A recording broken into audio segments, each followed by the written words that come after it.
Asia के बारे में डिस्कस करेंगे। तो बेसिकली एशिया जो है वो लार्जेस्ट कॉन्टिनेंट है अर्थ पे। बोथ साइज एंड पॉपुलेशन के हिसाब से ऑलमोस्ट 30% ऑफ द लैंड जो अर्थ सरफेस पे है वो यहाँ पे प्रेजेंट है। क्योंकि जो इसका एनॉर्मस साइज़ है वो एशिया को दोनों ही फिजिकली और culturally one of the diverse continent in the world बनाता है। क्योंकि यहाँ पे बहुत सारे लोग रहते हैं, तो अलग अलग कल्चर से बिलोंग करते हैं और अलग अलग कास्ट से बिलोंग करते हैं, तो उस हिसाब से बहुत डाइवर्स कॉन्टिनेंट है। Asia is often described as a continent of contrast, क्योंकि यहाँ पे दोनों ही सबसे highest peak that is Mount Everest और सबसे lowest peak that is Dead Sea present है। इसके अलावा एशिया में एरिड डिज़र्ट जैसे कि Gobi desert, Thar desert, Mongolia desert भी है और सबसे वेटेस्ट प्लेस जैसे कि मैसिनराम, चेरापूंजी, मेघालय, इंडिया, ये सब जगह भी है, यानी कि डिज़र्टेड जगह भी है और वेटेस्ट जगह भी है। It has one of the coldest place on earth that is Oymyakon in Siberia, जहाँ पे lowest temperature 67.7 degree Celsius record किया गया और सबसे हॉटेस्ट प्लेस भी है that is Iranian city of Ahvaz. For example जैसे कि ऐसा बिलीव किया जाता है कि यहाँ पे ऑलमोस्ट 54 डिग्री सेल्सियस तक जो टेम्परेचर है वो चला गया था 29 जून 2017 को। It has one of the most densely populated region, यानी कि इसमें ऑलमोस्ट पॉपुलेटेड रीजन भी है that is the Indo Gangetic means Indian Ganga plain of India, जहाँ पे ऑलमोस्ट 1000 पर्सन्स रहते हैं पर स्क्वायर किलोमीटर, और on the other hand Mongolia जहाँ पे सिर्फ 2 पर्सन्स रहते हैं पर स्क्वायर किलोमीटर। लोकेशन इसका है अगर north to south 77 degree Celsius 77 degree 43 second north to 1 degree 16 second north, ठीक है, जहाँ पे न्यूमेरस आइसलैंड्स ऑफ इंडोनेशिया भी काउंट होते हैं। यानी कि जो मेन लैंड है वो तो है ही, पर यहाँ जो आपको अलग अलग रेड से जो आइलैंड्स दिख रहे हैं वो भी इसी के पार्ट है, एशिया का पार्ट है, ठीक है। तो ये जैसे कि सदर्न में एक्सटेंड करता है 10 डिग्री 15 सेकेंड साउथ तक, यानी कि जो इस ऑलमोस्ट इस प्लेस है वहाँ तक एक्सटेंड करता है। दस Asia is situated almost entirely in the northern hemisphere. हालांकि इसका कुछ पोर्शन जो है वो साउथ में जाता है, पर हम लोग ऐसा बोल सकते हैं कि इसका ऑलमोस्ट पोर्शन जो है वो नदर्न हेमिस्फेयर में लाई करता है। यहाँ से 3 इंपॉर्टेंट लैटिट्यूड क्रॉस होते हैं जो कि है equator, Tropic of Cancer and Arctic Circle. जो इक्वेटर ऑलमोस्ट इस प्लेस से क्रॉस करता है, जो ट्रॉपिक ऑफ कैंसर है वो इस प्लेस से क्रॉस करता है और आर्टिक सर्कल इस प्लेस से। तो इसमें जैसे कि तीनों टाइप के जो हीट जोन्स होते हैं, टेम्परेट, फ्रीजेट, ये सब आ जाते हैं, सब एशिया एक्सपीरियंस करता है, ठीक है। इसके अलावा लॉन्गिट्यूडनली अगर देखा जाए तो ये Cape Baba in the Mediterranean Sea से एक्सटेंड करता है ऑलमोस्ट इस साइड में केप डेज़िनोव इन रशिया तक, ठीक है, and overlooking the Bering Strait at 160 degree 40 second west the 180 degree longitude passes through the far eastern region of Russia. यानी कि जो 180 डिग्री का लॉन्गिट्यूड है वो ऑलमोस्ट इस प्लेस से मतलब ऐसे करके एक्सटेंड करता है ईस्टर्न पार्ट ऑफ रशिया से ऑलमोस्ट किसी जगह से, एंड इसी वजह से to avoid the small partition, यानी कि अगर ये डिग्री पास यहाँ से लाइन ये पास होता तो वहाँ पे टाइम का मतलब इधर एक ही कंट्री में एक जगह दूसरा टाइम, एक जगह दूसरा टाइम ऐसे चल रहा होता है। इसीलिए जो इंटरनेशनल डेट लाइन है वो बनाया गया, उसको कर्व कर दिया गया है इस पॉइंट पे, ताकि जो आइलैंड्स वगैरह हैं वो भी यहाँ पे प्रॉपरली रह पाए, और इसी वजह से passes through the Bering Strait, ताकि एक ही कंट्री में डिफरेंट टाइम्स ना चले, जिससे डिस्टर्बेंस हो सकता है। देन एशियाज नियर बोर्ड्स, यानी कि एशिया के आजू बाजू में कौन कौन से कंट्रीज़ प्रेजेंट है, कौन कौन से माउंटेन्स प्रेजेंट है, जो कि उसको बाकी कंट्रीज से या किसी मेन वाटर बॉडी से सेपरेट करता है। To the north of Asia lies the Arctic Ocean, to the east lies the Pacific Ocean। यानी कि आप देखिए कि नॉर्दर्न साइड में यहाँ पे आपका आर्टिक ओशन प्रेजेंट है, on the other hand eastern side में आपका यहाँ पे पैसिफिक ओशन प्रेजेंट है, and to the south lies the Indian Ocean, और यहाँ पे आपका साउथ की तरफ इंडियन ओशन प्रेजेंट है एशिया का। वेस्ट की तरफ एशिया यूरोप से सेपरेटेड है, यूरोप और एशिया को साथ में यूरेशिया भी बोलते हैं, पर these two are obviously different countries. So इसीलिए यूरोप और एशिया का एक रफ लाइन, मतलब एक नेचर के द्वारा ही एक रफ लाइन बनाया गया है, मतलब सेपरेट करता है जो यूरोप को एशिया से, जिसमें यहाँ पे जैसे कि यूरल माउंटेन्स हैं, इसके बाद आपका यूरल रिवर है, कैस्पियन सी है, कॉकसस माउंटेन है, ब्लैक सी है, रेड सी है, ये सब कुछ सीज माउंटेन्स ये सब एशिया को यूरोप से सेपरेट करते हैं, ठीक है। इसके बाद जो स्वीज कैनल है वो एशिया को अफ्रीका से सेपरेट करता है, ठीक है। यानी कि यहाँ पे जैसे कि यहाँ पे एशिया जैसे कि ख़त्म होता है, फिर यहाँ पे जो है वो अफ्रीका यहाँ पे स्टार्ट हो जाता है। तो अफ्रीका को एशिया से स्विस कैनल सेपरेट करता है, वाइल द बेरिंग स्ट्रेट, यहाँ पे बेरिंग स्ट्रेट प्रेजेंट है और इस साइड में नॉर्थ अमेरिका प्रेजेंट है। तो नॉर्थ अमेरिका को एशिया से सेपरेट करता है बेरिंग स्ट्रेट, ठीक है। स्ट्रेट यानी कि वाटर बॉडी जो कि टू लार्ज मेन लैंड्स को सेपरेट करता है और टू वाटर बॉडीज़ को कनेक्ट करता है, ठीक है। चलिए नेक्स्ट है political divisions of India, sorry political divisions of Asia. So political divisions of Asia अगर हम बोल रहे हैं तो to make it easier, because see Asia is a huge land mass, तो टू मेक इट ईजी कहाँ पे क्या प्रेजेंट है नहीं प्रेजेंट है उसको जस्ट डिनोट करने के लिए, मान लीजिए अगर मुझे आपको बोलना है कि जैसे कि इंडिया ऑलमोस्ट जो है साउथ एशिया में प्रेजेंट है, तो I will say that India is present in South Asia. तो आपको समझ में आ जाएगा कि हाँ साउथ एशिया मतलब एशिया का सदर्न पोर्शन। तो उसी तरीके से to make it easy and to make it clear यहाँ पे कुछ डिविजन्स किए गए हैं। तो जैसे कि साउथ एशिया हो गया आपका southern portion of Asia, West Asia हो गया western portion of Asia, South East Asia हो गया जो साउथ में, यानी कि जैसे कि ये है वेस्ट ईस्ट नॉर्थ साउथ। तो आपका साउथ ईस्ट कहाँ पर है, ये वाला, ये है साउथ ईस्ट। तो साउथ ईस्ट में है देन ईस्ट एशिया में भी इसको सेपरेट किया गया, यानी कि ईस्ट साइड वाला जो भी एशिया जो भी कंट्रीज़ आते हैं यहाँ पे। इसके बाद northern Asia and central Asia. तो जो आपके जो सदर्न एशिया वाले कौन कौन से कंट्रीज़ हैं, तो उसमें आता है इंडिया, पाकिस्तान, नेपाल, भूटान, बांग्लादेश एंड श्रीलंका।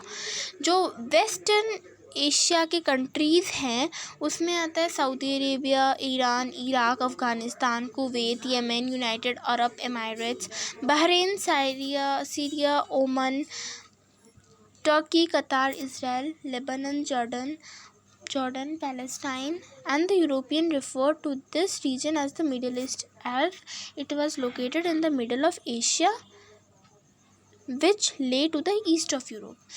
और जो यूरोपियंस है वो इसको मिडिल ईस्ट करके भी बुलाते हैं, क्योंकि ये ईस्ट ऑफ एशिया में प्रेजेंट है, लेकिन मतलब ईस्ट में लाई करता है ऑफ दी यूरोप की ईस्ट में है और मिडिल पोर्शन में है एशिया के ईस्टर्न वेस्टर्न जो कंट्रीज़ हैं उनको, ठीक है।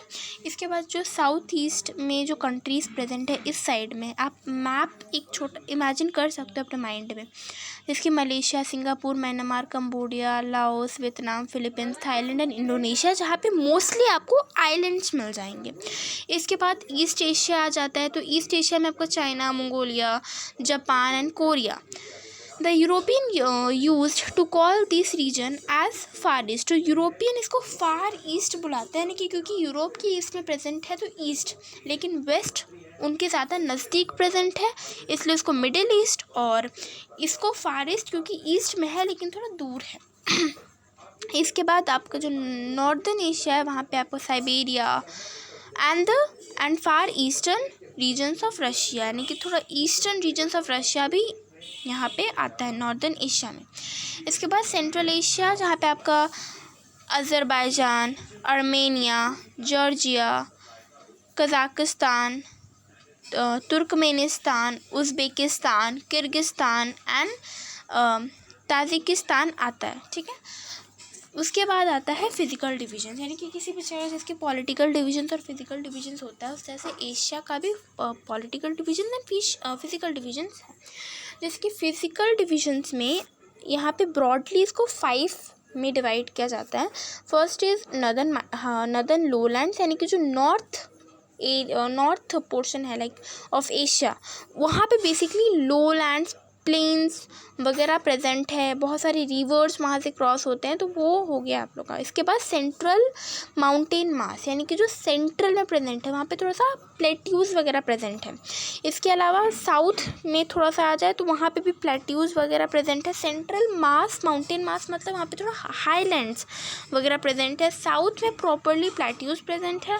देन रिवर वैल्यूज़ आता है, क्योंकि एशिया ऑब्वियसली बहुत सारे यहाँ पे रिवर्स बहते हैं, फ्लो करते हैं, तो रिवर वैलीज और आइलैंड ग्रुप्स, जहाँ पे आपका इंडोनेशिया, कंबोडिया ये सब आ जाता है, ठीक है।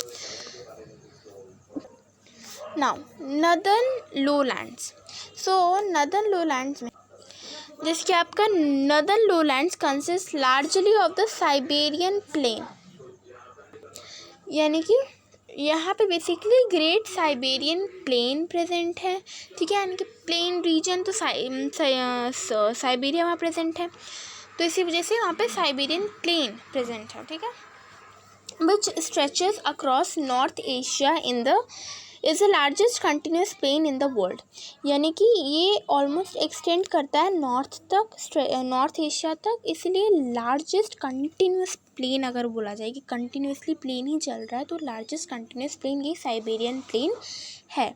The Ural Mountains in the west and the Bering Strait in the east form its two sides and the central mountains it's base, यानी कि यूरल माउंटेन्स जो है वो जस्ट इस साइबेरियन प्लेन के वेस्टर्न साइड में प्रेजेंट है और बेरिंग स्ट्रेट ईस्टर्न साइड में प्रेजेंट है। जैसे कि मैप में देखिए, ये मान लीजिए इस रीजन को हम लोग साइबेरियन प्लेन बोल सकते हैं। तो साइबेरियन प्लेन के अलावा इस साइड में जो वेस्टर्न रीजन्स है वहाँ पे आपका प्रेजेंट है यूरल माउंटेन्स, तो यहाँ पे आपको यूरल माउंटेन्स प्रेजेंट है और इस साइड में आपका बेरिंग स्ट्रेट प्रेजेंट है, और जो सेंट्रल माउंटेनियस मास है वो तो है ही। Then 3 long slow flowing rivers start from the central mountains and flow northwest across the lowland to drain the Arctic Ocean. They are the Yob, Yenisei, Lena. Their mouths remain frozen during the severe winter months. यानी कि जो 3 slow flowing reverse हैं वो यहाँ पे central mountainous मास से flow होते होते वो नॉर्थवर्ड जाता है और वो आर्कटिक ओशन में जाके ड्रेन हो जाता है, जिसमें से 3 जो है वो ये है ओब, येनिसे और लेना। इनका माउथ जो है वो ऑलमोस्ट फ्रीज रहता है क्योंकि वहाँ पे बहुत एक्सट्रीम टेम्परेचर रहता है आर्टिक सर्कल के पास में, ठीक है। इसके बाद इन spring when the snow on the central mountain melts, यानी कि स्प्रिंग सीजन में जब सेंट्रल माउंटेन मास का जो स्नो है वो मेल्ट हो जाता है तो उनका जो फ्लो है, यानी कि जो रिवर्स का फ्लो है वो इंक्रीज़ हो जाता है।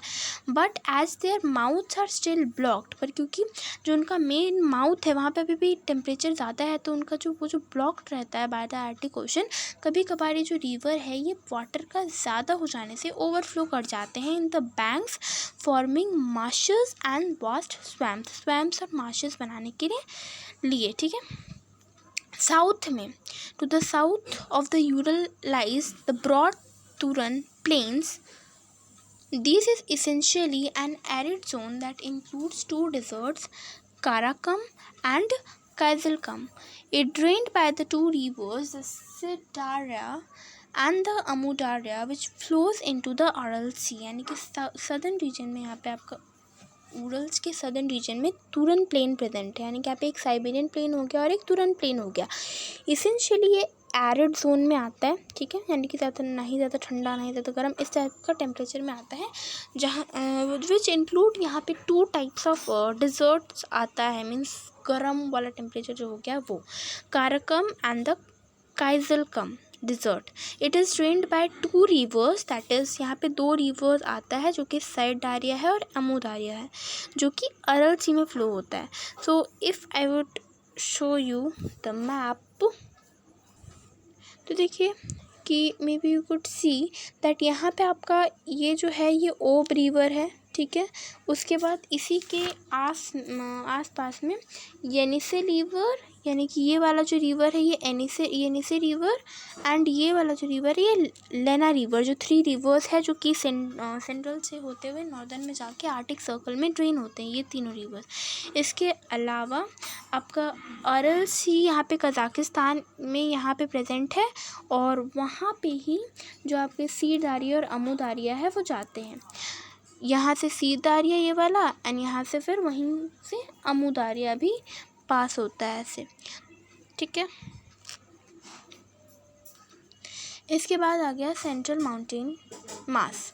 तो जो सेंट्रल माउंटेन मास है, इसके अलावा जो बाकी फिजिकल फीचर्स हैं वो हम लोग नेक्स्ट वीडियो में डिस्कस करेंगे। Till then bye bye, and subscribe to my channel for more videos like this. Part 2 ज़रूर देखिएगा। Thank you.